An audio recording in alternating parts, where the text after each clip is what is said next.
Hachi cabin by Medio Arquitectura in Villarrica, Chile. Refugio Hachi is a project located in the rural area of the Villarrica commune in southern Chile. It is situated on a plot with abundant native forest and, with the aim of preserving the existing trees and making the most of the light and heat, it was decided to locate the project in the only available clearing. The client, a jeweler, wanted a refuge that not only served as her home, but also as a place to design and work. The design of this space had to meet the following requirements: thermal efficiency, comfort, spaciousness, illumination, and views of the native forest. As it is a project of a few square meters, it was decided to design a single large space, dispensing with dividing walls and using level changes to mark the difference between areas.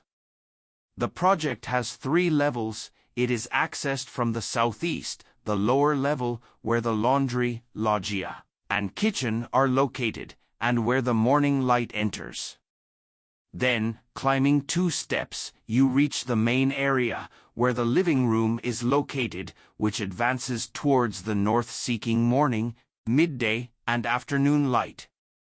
In this same area to the south is the workspace, thus receiving indirect light, ideal for this profession.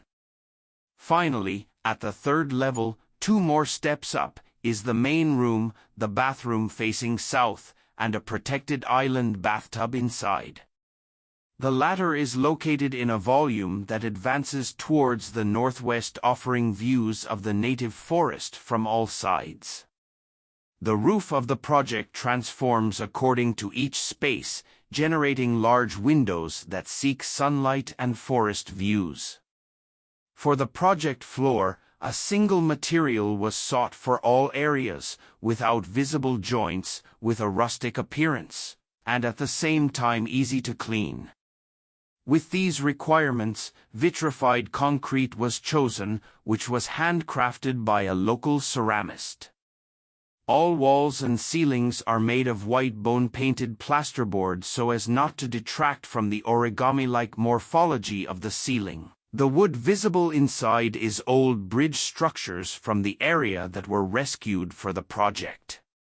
These pieces of wood were used for different functions. 2 large old beams were used for the level changes, leaving them overlapping directly on the floor, and each change between areas is accompanied by a wooden arch of large sections, separated from the walls to allow a view of the pillars from all sides. In the main space, a large truss was left in view. These woods have a decorative and functional meaning at the same time. The exterior is covered with pre-painted black zinc that covers most of the project, except for the volume that advances towards the north, which was covered with local stone, installed by local stonemasons.